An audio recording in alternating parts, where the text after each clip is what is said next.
Clark Hunt, Chairman and CEO of the Kansas City Chiefs. I saw you at the owners meeting a couple of months ago. The three-peat seemed like a possibility, but not a certainty. As the season progressed, it seemed like, who knows, they're winning these close games. And of course, it's the Chiefs. They're inevitable. We're here on the brink of a three-peat. I want to start here. So on media night, I went around and I got a lot of great stories about Andy Reid and what he's taught everybody in that organization about football. So I'll give you the floor. What is the most mind-blowing thing that Andy's taught you about the sport that you wouldn't have thought of in a million years, just because of the way his mind works? I think one of the things that surprised me when he first came to Kansas City was his insistence on letting our players share their personality. Yes. A lot of head coaches, I think, want to suppress that.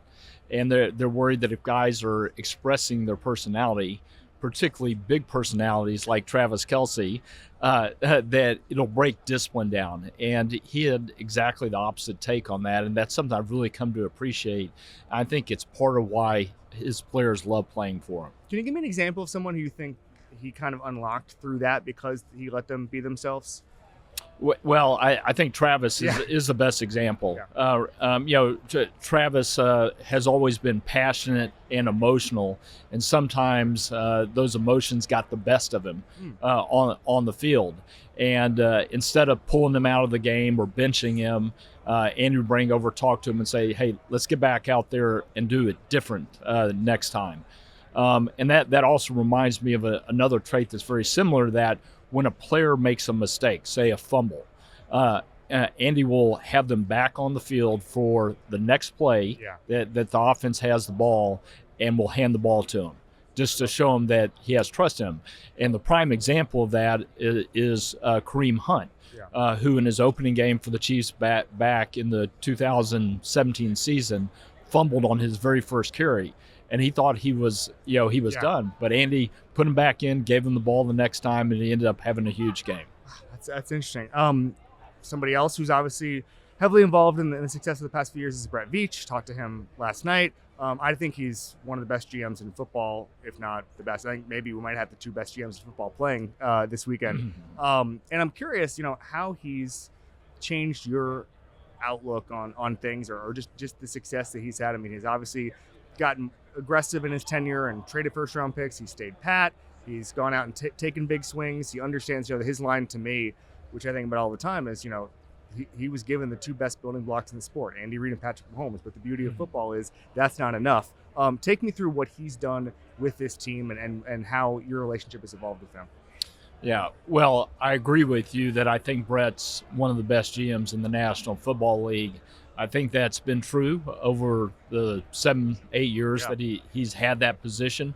But I really think this was maybe his best season. Yeah. And it's hard to single out any season. But if you look at the adversity that we suffered in terms of injuries throughout the year, with a lot of those injuries being at one position, the receiver tight end position, and his ability to go out and find players who were either on the street or find players through a trade like DeAndre Hopkins who could come in and fill those holes. He's been absolutely tremendous at that.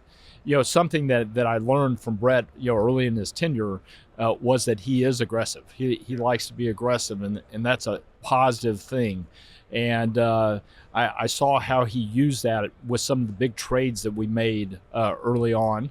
In fact, you could go all the way back to the trade to get Patrick Mahomes, which he wasn't the GM at that point, but he was the guy behind the scenes really advocating for Patrick, and got John Dorsey, our GM, and Andy Reid on board with that. So I've come to appreciate his aggressiveness, and it's certainly a part of the reason why we're back in the big game. I believe Brett called him the best player he'd ever seen at one point and had to kind of walk it back, and then we knew what he meant. We knew what he meant back then. Yeah, and he said that really before Patrick had done anything, right? So he was going all in and saying, "Hey, I believe my conviction," and he was 100% right. He was 100% right.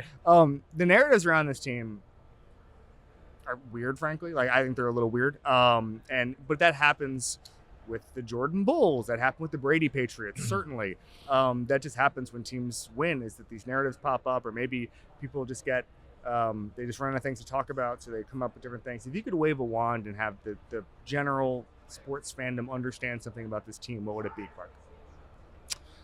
I think it would be how much they care for each other.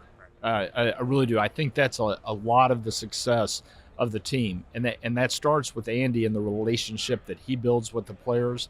I think that permeates his coaching staff, and in turn the players. He's got great leaders in the locker room with Patrick, Travis, and Chris Jones, who are the same way. And so I think every player on the team understands that they're valued as a person, not just as a football player. I asked a bunch of players this last night and coaches that favorite Andy Reid play call of all time, where you're just like, wow, how did he do this? What is it for you? I think the most fun one was the snow globe. Yes. Yeah, from a few years ago, which unfortunately ended up not going for a touchdown, but it was so freaking creative. I was excited to hear that he ran 65 toss power trap. Yes. Last week. Andy said that last night. Yeah, last week. Unfortunately, Pacheco didn't score on the play, but again, it just shows the creativity and the fun side to Coach Reid, and I think the players really enjoy that fun side, and they're not afraid to suggest plays to him during the week, knowing that he'll look at it. He likes to say he has a 51% vote on what's going to actually happen. But I think, again, that's part of the relationship he has with the players. I love that. You're talking about the personalities and all that stuff. Is there anything that bothers you when you just read it and like a narrative? You're just scrolling on the internet or whatever, and you're saying, "Hey, I wish that narrative just didn't exist," or it just really sticks in your craw. Is there anything like that when you're reading about this team that you know so well? Yeah, there's been a lot made this year about the referees, and congratulations again to the other 31 owners, by the way, to rig every game for you. I'm surprised they went along with it. But it was hard to get that passed for sure. Competition committee didn't want it, but they got through. But truthfully, it doesn't bother me that much because I've seen it before. Right. Our family was involved with those Chicago Bulls during the 1990s. When Michael Jordan led them to 2 3-peats. Yeah. And that was a little bit of the narrative around the Bulls, was that they always got the call, particularly Michael Jordan always got the call. I think in retrospect, everybody understands, no, Michael was just that special. Yeah. And therefore, there were a lot of fouls called on the guys that were trying to defend him. And the reason the Bulls won was that they were better. They had the best player perhaps of all time.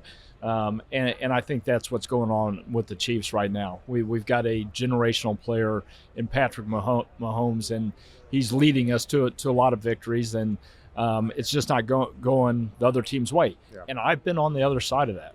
Let's go back to the AFC Championship game at the end of the 2018 season. We're playing the Patriots at home. We intercept the ball to basically end the game. And then there's a flag on the field, and one of our players was called offsides, gave the Patriots a new set of downs, and we ended up losing that game. And that hurt. So it's just the nature of sports. Last thing for you, we do something, we've done it before, called Badasses. Last time you gave us Kevin Ross, I believe, from the old teams. Is there someone on this team that you want to anoint as a badass, where you just, the way I've described it, I think I described it to you, as Alien comes down and says, take me to the football player. Who are you taking him to? I'm taking him to Drue Tranquill. There we go. A true football player, somebody who's a fantastic linebacker, a great guy, by the way, but I definitely wouldn't want to be on the field in the trenches having to play against Drue Tranquill. Love that. Awesome. Clark Hunt, Chairman and CEO of the Kansas City Chiefs. Thanks so much, man. I appreciate it. Thank you.